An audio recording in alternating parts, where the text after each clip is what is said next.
There's a reason so many people go missing every year, never to be heard from again, even with entire communities, and sometimes governments, putting their resources into finding them.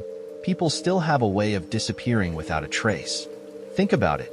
Do you really believe some people just vanish into thin air? Sure, it happens occasionally, but when you look at how many go missing each year, you've got to know there's more to the story.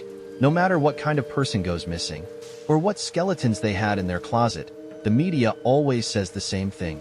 A beloved family man, this, or a charitable soul, that. But let me be blunt. Most of the people who disappear deserve it. I know that for a fact because I'm one of the reasons so many vanish.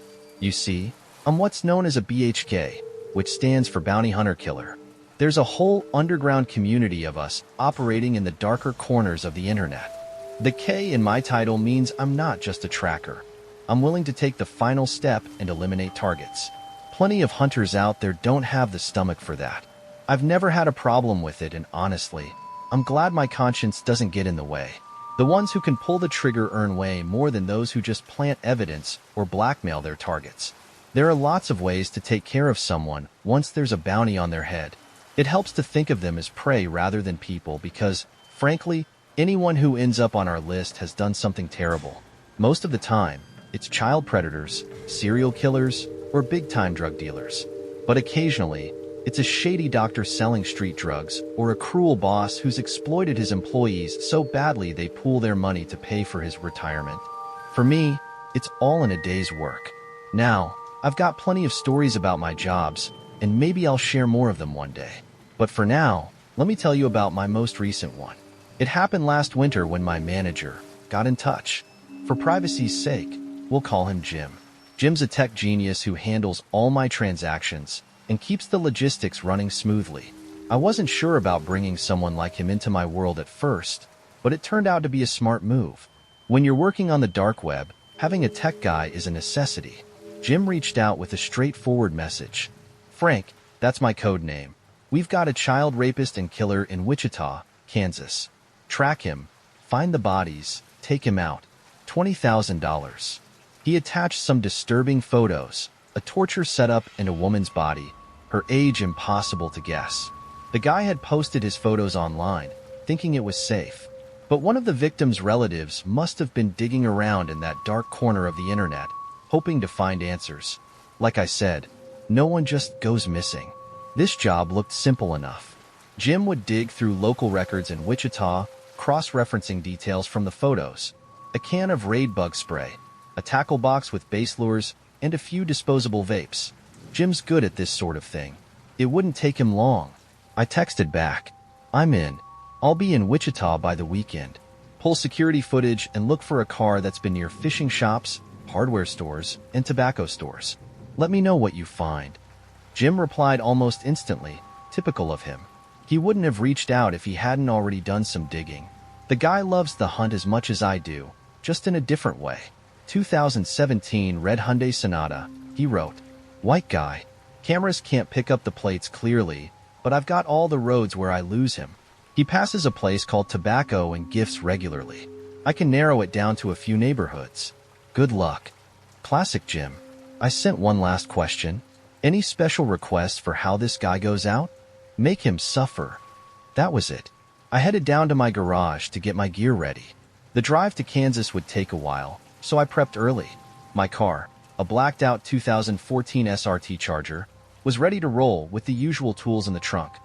A Milwaukee chainsaw, 2 cases of table salt, a Beretta with a silencer, a tripod, a duffel bag, and my prized Soviet bomber jacket from World War II, which I took off a Nazi collector after I personally ended his story. For this job, I also loaded up a few cages from the back room. By morning, I was on the road, and before long, I was pulling into the parking lot at Tobacco and Gifts. I didn't have to wait long. That red Sonata showed up, and I got the license plate. It wasn't hard to figure out where he was headed. Home. I passed the details to Jim, and I was ready to make my move. Guy's name is Eric. No criminal record, lives alone at.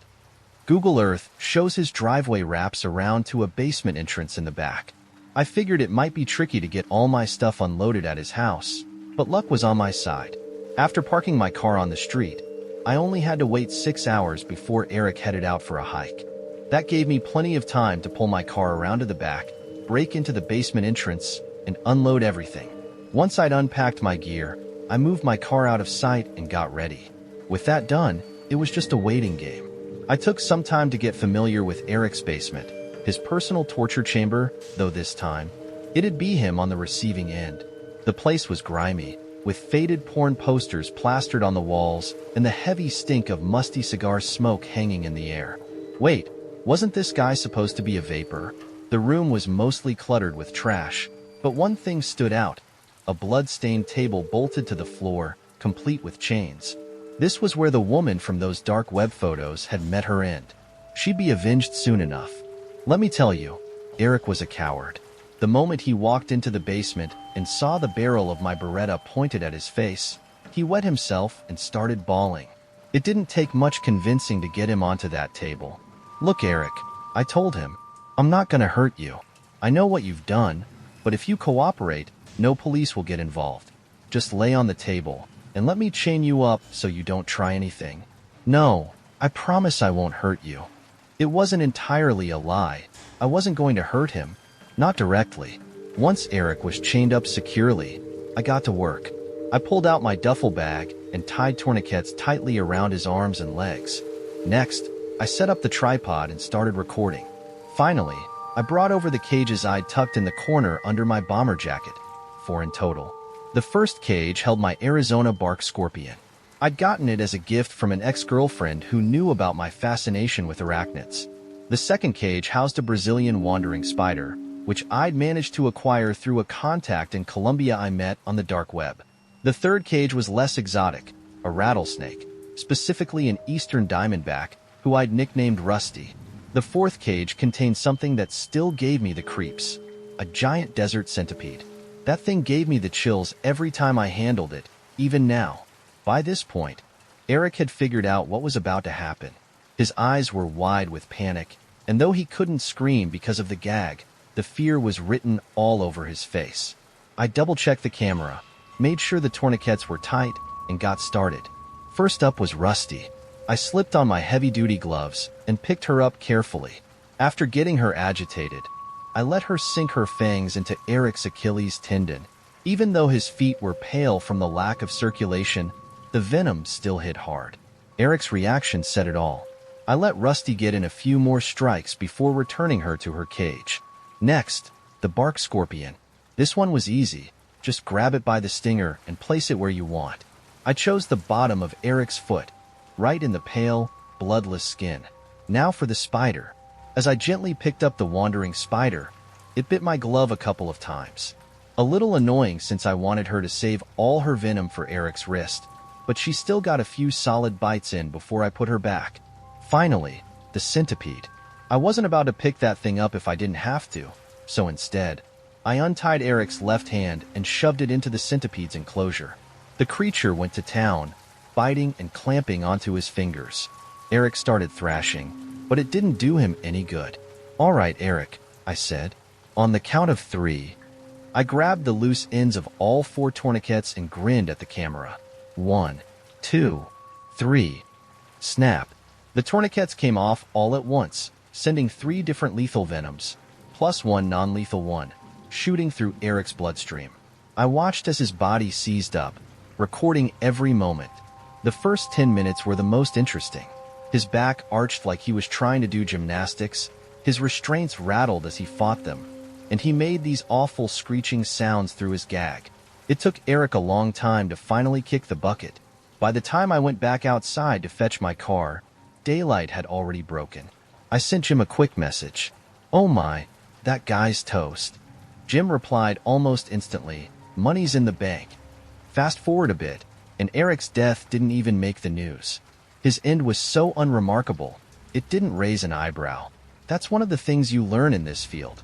Some people's deaths just don't matter to anyone, and even if they did, the story would fade away in a few days. I'll admit, I forgot to get the location of the girl's burial site. Oh well, you see, I don't do this for justice, and I don't even do it for the paycheck. I do it because I'm vile, plain and simple. My bloodlust can't be contained. This is just the first story I'm sharing with you, but there's a lesson to be learned here. I'm a total psychopath. I make my victims pain sharp and deep. Go ahead and commit crimes if you want, but don't end up on my list. A lot of people have been curious about my line of work. I've seen comments like, "Is this real?" Or, "Will you write about more of your bounties?" Let me just say, I understand the curiosity. For those who've asked for more, you're in luck. I've been a dark web bounty hunter for years, and as you can imagine, that means I've got plenty of stories. Eric's story? That one was mild compared to some of the others. As most of you who've been following along know, I only go after people who truly deserve it. There are some absolutely vile individuals out there, people who seem perfectly normal on the surface. They might be your boss, a coworker, a neighbor, or even someone in your own family.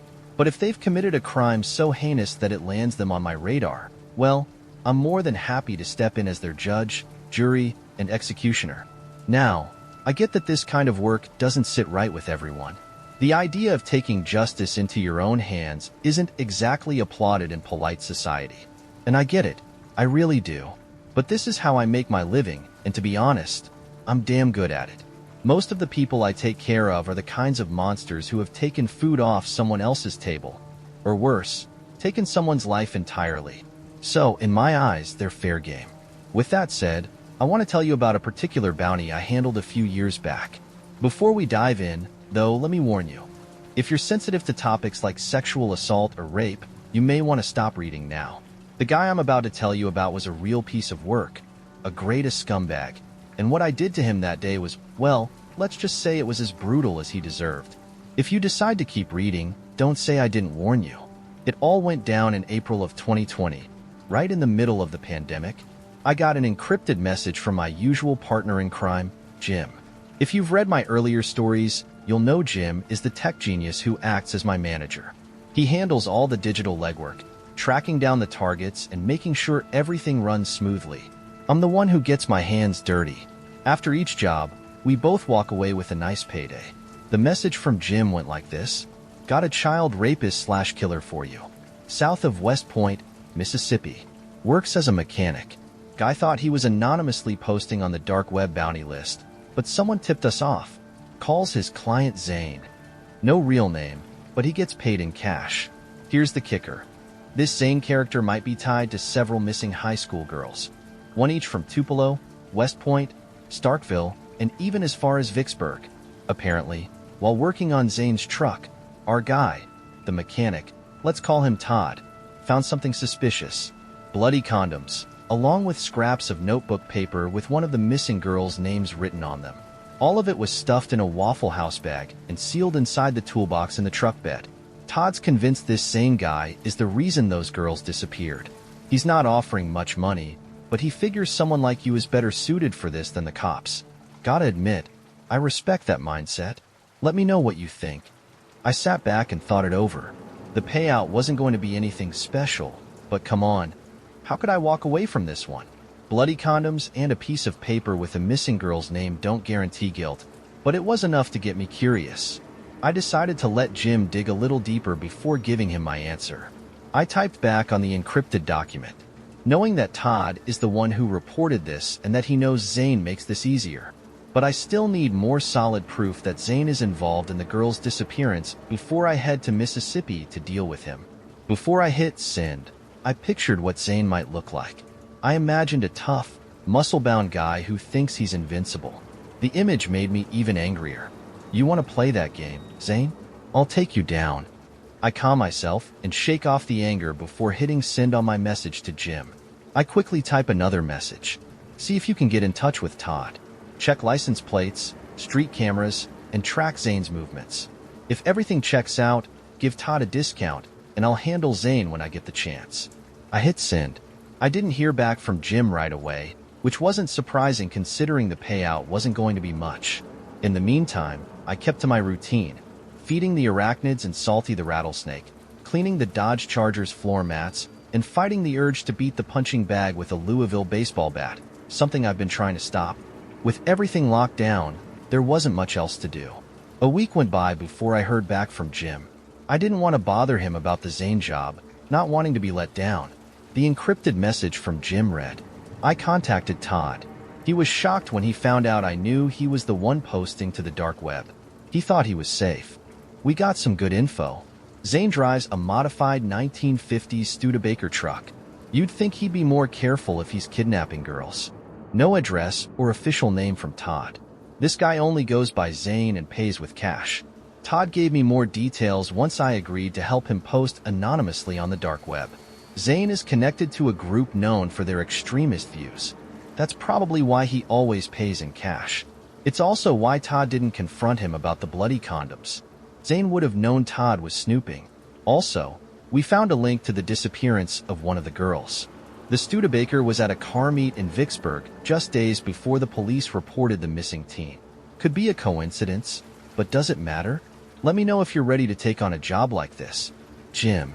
My reply was simple. Good work. I still need to know possible locations.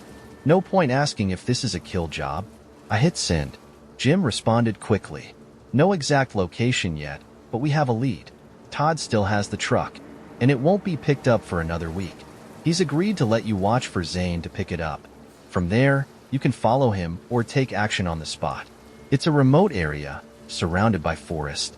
As for payment, Todd can give us $300, a signed Conor McGregor UFC glove, and a collectible Batmobile model he bought from a guy online. I had to work to get the Batmobile. Is that good enough? I replied, I want the McGregor signature. You can keep the $300 and Minty Mint's Batmobile. Just send me the location of Todd's shop. There's no point in going into detail about packing my gear or the drive.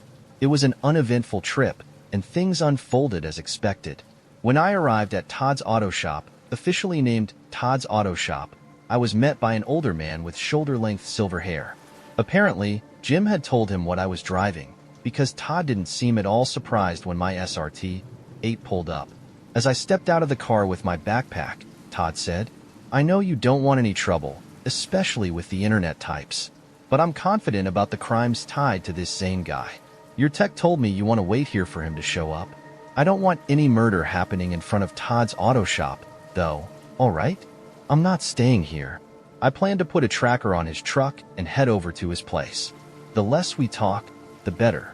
Can you show me the truck? Sure, second garage bay. Before I started putting a tracker on the truck, I needed Todd out of the way. While I was pretty sure he wasn't in league with Zane, I've been burned before by people pretending to be innocent. Do you mind leaving me alone with the truck? Todd didn't say anything, just shrugged and walked out. As frail as he looked, I decided to be cautious and placed a microphone under the workbench in the front right corner of the garage. Everything went as planned. I set up the trackers, one under the carpet on the passenger side floor mat, one under the rear bumper, and another under the engine hood. When I was finished, Todd gave me the meager payment up front. We didn't exchange much in the way of goodbyes, and I left. I had booked a cheap motel near the off-ramp for the highway that led to Todd's shop. I checked in under a fake name, paid in cash, and went up to my room to set up a small base camp. Once I checked in with Jim, I monitored the bugs and microphone I'd set up at the shop. At some point, I must have dozed off at my laptop because I woke up to the sound of loud bangs, followed by flying glass and wood shards. The plaster and insulation from the walls clouded my vision as I hit the floor and pulled out my brand new Smith & Wesson Governor. I could hear motorcycle engines roaring as I stayed low. Zane and his crew had shot up my motel room. After quickly checking myself over, I heard sirens in the distance. I wasn't about to stick around to check if anyone else was hurt. I was too pissed to care about any random people staying in the other rooms. Instead, I grabbed my stuff, went to the car, and prepared to leave. As if being shot at wasn't bad enough, those assholes had spray-painted a dark red swastika on the side of my all-white SRT-8. Discretion was out the window at this point. I didn't have time to check for bugs on my own car before the cops and fire trucks arrived, but I did do a quick scan for any explosives. Once I was fairly sure I was clear, I hopped in, fired up the Hemi, and peeled out down the main street. I didn't stop until I reached a remote parking lot of a factory several miles away. I pulled out my laptop, activated my Wi-Fi hotspot, and sent a video call to Jim. They knew I was coming for them and found my motel. They shot up my room. What went wrong? I shouted, "Don't look at me. Everything on my end is secure." Either Todd talked or someone followed the car leaving his shop. Before I could respond, I heard motorcycles approaching. "I've got company," I told Jim, hanging up without another word. My car was either bugged, or they had someone following me from the motel. Either way, I was pissed and ready to deal with whatever came next. I jumped into the back seat of the car and put on a bulletproof vest under my jacket. The windows were blacked out, so my attackers would aim for the front seats, but they would probably shoot up the whole vehicle. As they pulled in, I quietly climbed out of the back seat and hid behind the rear wheel. Gunfire started, lasting about 15 seconds. Glass shattered and cut my face and neck. Bleeding, I waited for a break in the fire. From what I could see, there were 2 motorcycles about 25 yards away. Bullets were hitting the car, lighting up the whole parking lot. I needed to act quickly before they blew up the car. With my weapons in the trunk, I had only 6 rounds left in my gun. After a pause in the shooting, I rolled under the car and fired 3 shots above one of the bike's headlights. I heard screams as the bike tipped over onto the shooter. The second attacker fired again, but I was able to take cover behind the wheel. I was still badly hurt, bleeding, and running low on ammo. This was one of those fight-or-flight moments where I was so exhausted I was willing to risk it all. As soon as the fire stopped, I stood up and shot the remaining rounds at the biker. The first shot hit him in the head, and he went down with his bike on top of the other shooter. The second shooter was trapped under 2 bikes and couldn't fight back. I walked over to him and checked his condition. He looked at me with hate as blood poured out of his mouth. I asked him a simple question. "How long has Todd been involved in this?" "I don't know anything about that. The guy who works at Todd's shop is named Zane. He said there's only one thing he's scared of, and that's the internet, because the internet is undefeated." The dead man had a helmet strapped to his bike, and I realized if he had worn it, the headshot might not have been fatal. While he was pinned under the bike, I removed the second bike and aligned the exhaust pipe with his face. I put the helmet on his head, then pushed the exhaust pipe into the visor gap. The bike was still running, and I could see the fumes suffocating him. I revved the bike for 10 seconds before removing the pipe. The man's face was severely burned. I didn't need to check his pulse. He was dead from the damage. I returned to my car, grabbed what I could, and opened the trunk. I removed my extra ammo and took off the license plates. My car was a loss. I had dynamite in the trunk, so I lit it and put it in the gas tank. After walking away, I rode one of the attacker's bikes, 2017 Harley-Davidson Iron 883. As my car exploded behind me, I was headed back to Todd's shop, and I knew I wasn't going to need any more bullets. I already knew what I was going to do next. As I pulled into the parking lot, I noticed Todd quickly retreating into the shop. He must have recognized the bike I was riding. I walked into the second garage bay, grabbed a lawnmower and some duct tape, and knocked on the door of the first bay. Suddenly, there was an explosion of metal, 2 shotgun blasts. Todd had fired through the door, but it was clear he was panicked. I walked up to the hole he made and aimed carefully, firing a shot that grazed him. He went down, and I kicked the shotgun away. I opened the garage door, grabbed the lawnmower, and brought it closer to him. He was yelling, but I was distracted by my own thoughts. I set up the mower, taped the handle down, and started it up. After a struggle, I took off his boots and used the mower blades to incapacitate him. It was messy, but I kept focused. I did the same with his other leg, and after ensuring he was immobilized, I moved on to his hands. With no legs or hands, Todd was in no condition to fight back. I then turned my attention to his face. I used the mower blades to disfigure him further before finishing off the rest of the job. Afterward, I took a selfie with the situation and sent it to myself. I found his phone, removed the SIM card, and crushed it. This all happened during April 2020, and while I don't know for sure what happened to the other victims, I assume Todd was involved. However, I only did the job I was paid for. Once it was done, I left, unsure of his fate, but certain he wouldn't last much longer. I won't go into detail about my journey home, but after everything, I was ready for the next assignment. This was just another chapter in my work. As always, I'll keep going until my next job presents itself.